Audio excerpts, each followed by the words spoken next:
Rolling. Okay. Okay, same question. Same Why question. are we busking on the streets of the Metropolitan Museum Park? Well, we make a habit of trying to bring the music to the people. We play every night in clubs, and there's usually a certain age group that comes there, and we like to play for just the general public as well, because we feel it hones our skills as entertainers to be able to communicate with everybody, you know, from little kids to senior citizens, all different kinds. Didn't you start out by busking in Milwaukee? True enough. The group couldn't get any gigs in clubs, to be honest, and that's one of the main reasons why we started playing out on the street, besides what I already told you. Now we don't get the chance to do it as often, but whenever we do, it's always a lot of fun. Okay, on a new album, you've expanded the instrumentation a lot. And what brought that on? Well, it was just a natural progression, because on the first album we had in mind to just keep everything very simple, very basic, pretty much just an outright documentation of how we sounded live at that time, incorporating a lot of the ideas of playing on the street, you know, very basic, very aggressive kind of a sound. Whereas in the second album we went for more of a variance in the textures, not only the material that we were doing, but also the instrumentation. It was nice also to play with other musicians who we wanted to play with for a while. And it's just part of the process of growing, which is something that we are all very interested in. We don't want to really be pegged as one particular kind of band. We want to have the freedom to skitter about in all different kinds of genres. Touring with the horn section too, is that the first time you've done that? No, actually we've been playing with different horn players for quite a while now. But that just goes along with part of our ideology, which is to allow people to sit in. So maybe one night you might see us, you might have one horn player. Steve McKay, who is actually touring with us as a fourth member for this tour, of course, is always playing horn with us. But as what happened the other night, when we played at Danceteria, we had the Uptown Horns come and sit in with us. So it changes. What's the name of that horn section? The Uptown Horns, I just said that. But when the Uptown Horns play with us, they're not only just the Uptown Horns, they become part of our free-floating horn section that has played with us with different members in Australia and Germany and the United States of America, and has been labeled as such the Horns of Dilemma. Good. That's hard to cut out.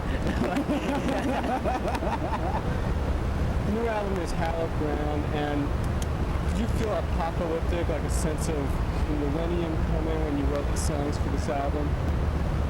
No, I didn't. Although I wouldn't want to say that there's no relation to that at all, because that's. I mean, I think many people have a feeling of that. Certainly, if you happen to read a newspaper or look at the news on TV, or you can't help but have certain thoughts and feelings about certain things. But the album isn't really aimed at that kind of a thing.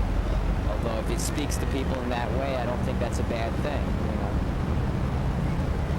What were you aiming at when you wrote the songs? One thing I just thought was that if the world isn't going to end in the next 20 years, I still think it's a good album. That's what I'm saying, and I don't feel like I missed the point, So what was it trying to say? I've always viewed songs that I've written on their own, really, and not in groups. Although I think this album, and any album, when you put a certain number of songs together, even if they're viewed as individuals, when you put them together as an album, they strike people as a whole, as a unit, aside from just as individual songs. And I think that, even in selecting the title Hallowed Ground, wasn't done just because there was a song on the album called Hallowed Ground, but because it seemed to speak of something having to do with certainly musically of the roots and country and other such things, but also of something that was just laying still, something that's ready to happen, some hope of a promise, and yet I don't know. Victor has always put it better than I have, and he will start writing all the songs now. I think we have to talk about that. So whatever. I like the album. I think it kicks ass. I say buy it.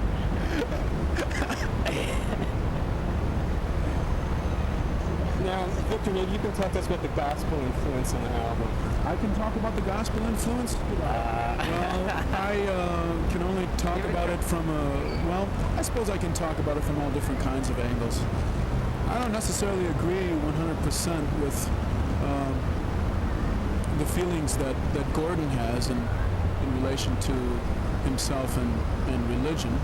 I was raised a Catholic, and I used to be an altar boy, so I have that kind of a background, but actually right now it's dormant within myself. I don't really profess to be anybody with real religious beliefs, but I do, I try and live by my own rule, which is, I think, the same rule that a lot of people have, which is I should be a good person and treat people well. But as far as talking about the gospel music, we play the gospel music because Gordon brought in these songs, and we feel that they're very good songs, and we do them very well, and that's why they appear on the album. And if I may add, well, I think Victor handled that question well. If I may add that I do believe in what I'm singing, like he said. Will you be singing gospel music this summer? Well, that's the idea. That's gonna be. We're gonna have some time off this summer because for the past, ever since our first album came out about a year ago, we've been touring pretty much non-stop. And so we're gonna take a little time off this summer, which I'll spend in New York, and have another band and do some different kinds of things, just gospel material that other people have written, and play it in the clubs where people aren't used to hearing it, and I think I'll go over. I think I'll call it the Mercy Seat, and I hope somebody comes and sees it. But if they're saving their money for the Femmes U.S. Fall Tour, then I suppose I can't complain too much, But I'll be going around incognito, no longer wearing my crazy makeup and wigs.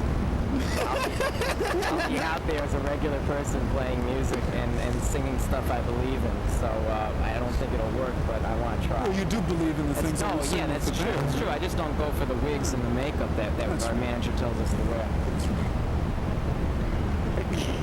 All right, Brian, can you tell us about the upcoming parts of the tour? Well, upcoming parts of the tour, it's we just got done with Europe and Australia for the last 2.5 months or so. Now we've done the Midwest and the South, and of course the East Coast of the United States, the great United States. So what's next? The West Coast of the States, we'll be doing that for a few weeks, and then possibly we'll go over to England for maybe a week or so, just do a few gigs, and then we have a vacation. Okay, what do you plan to do on your vacation? Sign autographs. What do I plan personally? There's a couple of projects in the works, but I don't want to mention it publicly at this point. I'm sure you'll find out about it though. I'll give you the exclusive when it happens. Okay, thanks.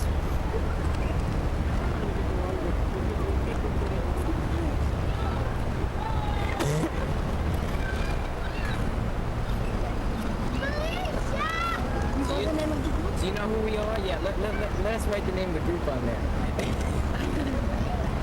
You mean you don't recognize the Rolling Stones when you see them? No, we're Prince's backup band. We play with Prince now.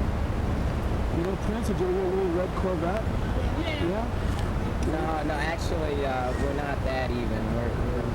We're from Milwaukee. We're really not like that. We're nobodies, really. We're nowhere. You don't know us, and you shouldn't have to know us. But Someday you'll know us as an thanks example of anyway. how not to become. That's right. This is Robert De Niro. Hey, can I borrow your gun a second? Can I borrow your gun? Oh, okay. Did you have a video plan for this album? Good. But who knows what might turn up? We should make one, but whether we do or not is a different question. Oh, good. Yeah, it's a nice piece. I saw you pull it out before.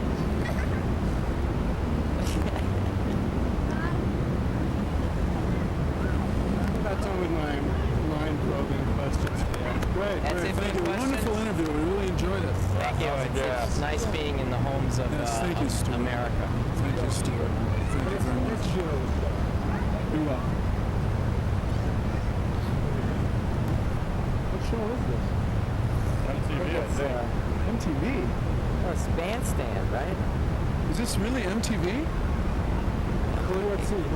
This man's... Oh, New this- York City Hot Tracks. That's different than MTV, isn't it? Isn't that on MTV? You're not going to look at it. Because you're not urban contemporary. Hey, but we're suburban contemporary. We're suburban Doesn't that towns. count? We gotta go do I some think more that's it. hype. Some lines from Rolling Stone.